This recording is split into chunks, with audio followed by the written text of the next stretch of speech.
কেমন আছো সবাই? আশা করছি সবাই ভালো আছো। আমিও খুব ভালো আছি। চলো আজকের আবার একটা নতুন ব্লগ ভিডিও নিয়ে চলে এলাম।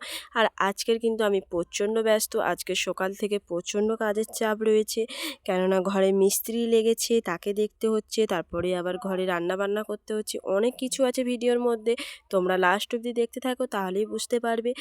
প্রথমে আমি শুরু করে দিয়েছি ব্রাশ করতে করতে। হ্যাঁ, সকালবেলা প্রথমে আমি ব্রাশ করে নিচ্ছি, সুন্দর করে ধুয়ে নিচ্ছি।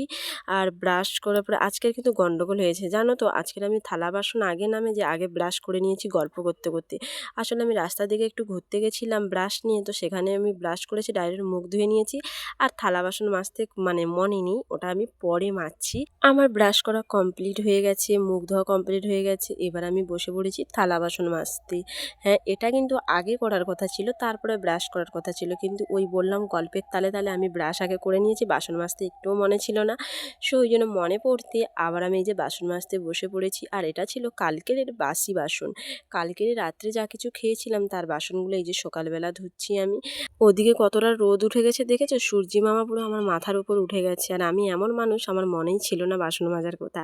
ওই জন্য কতটা দেরি হয়ে গেছে। দেখো রোদও ভালোভাবে উঠে গেছে, আমার চোখে মুখে পুরো রোদের ছাপ পড়ে গেছে।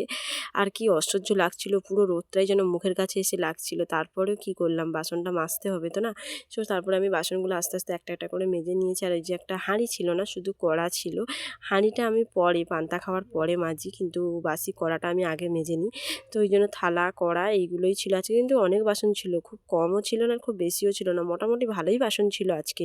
এই দেখো, তোমাদের সাথে গল্প করতে করতে আমার বাসন মাজাও হয়ে গেছে। তারপরে আর কি, বাসন মাজা হয়ে যাওয়ার পরে আমি বাসনগুলোকে নিয়ে সুন্দর করে আবার ঘরের মধ্যে রেখে দিচ্ছি। আর ঘরের মধ্যে রেখে দেওয়ার পরে এবার চলে গেছি ডাইরেক্ট চা তৈরি করতে। হ্যাঁ, মিস্ত্রি লেগেছে, আর এই মিস্ত্রিদের চা তৈরি করে দিতে হবে। তো আমি তো চা করিনি, মা বলছে আমি চাটা বসাচ্ছি, তুই হচ্ছে মিস্ত্রি যে টিফিন খাবে সেই আলুটা তুই কুঁচো। কেন মিস্ত্রিকে আমি আলু ভাজা মুড়ি খেতে দেবো। ওই জন্য আমি কি করলাম, আলু কুচাতে বসে পড়লাম, আর মা ওখানে চা তৈরি করছে। আর এখানে আলু কুচাচ্ছি, দেখো মিনির বাচ্চা এসে আবার আমার সামনে বসে আছে। দেখো মিস্ত্রিকে আমি কি কি খেতে দেবো বলো তো। মিস্ত্রিকে খেতে দেবো আলু ভাজা মুড়ি আর চানাচুর। এই দুটো জিনিস দিয়েই আমি খেতে দেবো, কেননা আমাদের তো আর কিছু নেই যে খেতে দেওয়ার মতো। তাই জন্য মিস্ত্রি বলছে ঠিক আছে, আমি ওটা খেতেই রাজি আছি। খুব ভালো মিস্ত্রি ছিল। তারপরে আর কি, আমিও ঝটপট করে আলুগুলোকে কুটে নিয়েছি সুন্দর করে। এদিকে আলু কুচানো কমপ্লিট হয়ে গেছে, আর এদিকে দেখো আমার মা মিস্ত্রিকে চা খেতে দেবে বলে সুন্দর করে চাটাও গড়িয়ে নিয়েছে। আর এই যে বিস্কুটগুলোও সাজিয়ে নিয়েছে। এটা কি বিস্কুট বলো তো? এটাকে আমরা টোস্ট বিস্কুট বলি, তোমরা কি বিস্কুট বলে জানিও কমেন্টে। তারপরে আর কি মা সেখানে চলে গেছে মিস্ত্রিকে খেতে দিতে। এখানে আমি আলু কুচিয়ে রেখে দিয়ে চলে যাচ্ছি সোজা কলে জল আনতে। কেননা এই জল নিয়ে এসে আমি স্নান করবো, আর স্নান করে তারপরে অন্যান্য কাজকর্ম করব। ওই জন্য সোজা চলে গেছি কলে জল আনতে। আমি জল আনতে চলে গেছি, মা মিস্ত্রিকে চা বিস্কুট খেতে দিয়েছে। আবার আমার মা বসে পড়েছে আলু ভাজতে। আমাকে বলছে তুই অন্যান্য কাজ কর, এইগুলো আমি সামলাই। ওই জন্য আমি বললাম ঠিক আছে। এই দেখো আমার মা এবার আলু ভাজা স্টার্ট করে দিয়েছে। আলু ভাজাটা হয়েও গেছে, আর আলু ভাজাটা কিন্তু খুব সুন্দর হয়েছিল, কি সুন্দর তেলের মধ্যে চপচপ করছিল। তারপরে আর কি, আমি ওইগুলো জলের বালতি আর কলসি রেখে দিয়েছি। আমি বলি না, একটু যাই গিয়ে দেখে আসে মিস্ত্রি কীরমভাবে কাজকর্ম করছি।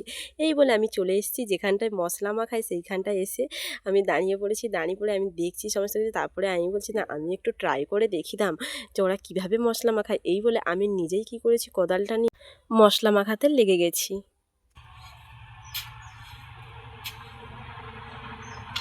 এইটুকুই আমি পারবো, এর বেশি আমি তো একদম পারবো না। বাবা কি করে যে ওরা করে কে জানে, এই রোদের মধ্যে কত কষ্ট করে, তাই না? প্রত্যেকেই যে যে রকমের কর্ম করে প্রত্যেকেই কষ্ট করে। আমরা মেয়েদের থেকে কিন্তু ছেলেরা কিন্তু অনেক কষ্ট করে। তারপরে আর কি, ওখানটা ওটা রেখে দেয়। আমি বলি না, পাপা করে একটু যাই, মিস্ত্রিটা কীরকম কাজ করছে গিয়ে একটু দেখি। এই বলে মিস্ত্রিটা যেখানে কাজ করছে সেখানে গিয়ে আমি দাঁড়িয়ে পড়েছি। দাঁড়িয়ে পড়ে আমি সেই মিস্ত্রির কাজটা দেখছি। দেখো তোমরাও একটু কাজটা দেখো কীভাবে আমাদের ঘরে কাজ করছে না করছে। আর এই যে দেখো, এটা কিন্তু একটা মিস্ত্রি লেগেছিল, আর আমার ভাই ছিল, আর আমার জেঠুর ঘরে দাদা একটা ছিল, ওরা হেল্পারিং করে দিয়েছিল। আমার বাবাও হেল্পারিং করে দেয়। আর এদিকে দেখো মিস্ত্রিটা কাছে দাও, তোমাদেরকে ঠিক করে একটু আমাদের ঘরটা দূর থেকে একটু দেখাই যে আমাদের ঘরটা কেমনভাবে তৈরি হচ্ছে বা কী হচ্ছে। এই যে আমার বাবাদের ঘর তৈরি হচ্ছে, এটা কিন্তু আমাদের নয়, এটা আমার বাপেদের ঘর। আমি যেহেতু বাপের বাড়িতে থাকি, ওই জন্য এখন এটা আমি আমাদের ঘরই বলি। আর এদিকে দেখো আমার দাদার মেয়ে দেখো ব্রাশ করছে দাঁড়িয়ে দাঁড়িয়ে, আর ও আমার কিন্তু ক্যামেরাও করে দেয়। চলো এবার একটু বাড়ির দিকে যাওয়া যাক। বাড়িতে গিয়ে দেবার খেতে হবে, স্নান করতে হবে, অনেক কিছু বাকি আছে। আর এই যে বাড়িতে এসে মাছ, আমাদের কালকের মাছ নিয়ে এসেছিলো, সেই মাছগুলো ফ্রিজেতে ছিল। ফ্রিজ থেকে মাছগুলোকে বের করেছি, বের করে কিছু মাছ আমরা হচ্ছে আজকে রান্না হবে, আর কিছু মাছ আবার সুন্দর করে প্যাকিং করে রেখে দিচ্ছি অন্যদিন, মানে কালকের ওটা খাবো বলে।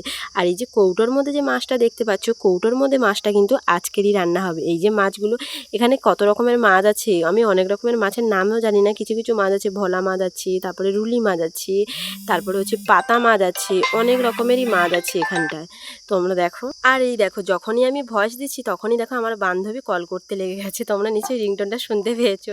কতটা অসহ্য লাগে বলো তো, যখন কোনো কিছু এডিট করবে বা ভয়েস কভার করবে তখনই দেখবে কারো যদি কল চলে আসে যেন মাথা গরম হয়ে যায় না, আমারও ঠিক এই অবস্থাই হচ্ছিল। তারপরে আর কি, ওর কলটা কেটে দিয়ে আমি ভয়েসটা পুরোটা দিয়েছি। তারপরে এই যে দেখো আমি পান্তা খেতে বসে পড়েছি, আলু ভাজা আর পান্তা। আমার কিন্তু সকালবেলা পান্তা না খেলে একদম ভালো লাগে না, আমার মনে হয় যেন শরীরটা যেন গরম হয়ে যায়। ওই জন্য আমাকে তো পান্তা খেতেই হবে, ওই জন্য নুন নিয়ে নিয়েছি পান্তার মধ্যে, আর বাটিতে আলু ভাজা আছে। সো বন্ধুরা, আমি এখানেই ব্লগ ভিডিও শেষ করছি। কেন বলো তো না, দুপুরে আবার মিস্ত্রি খাবে, রান্না বান্না করতে হবে, অনেক কাজ আছে। আবার দেখা হচ্ছে পরবর্তী অন্য কোনো ব্লগ ভিডিওতে। সো বাই বাই, ভালো থেকো সবাই।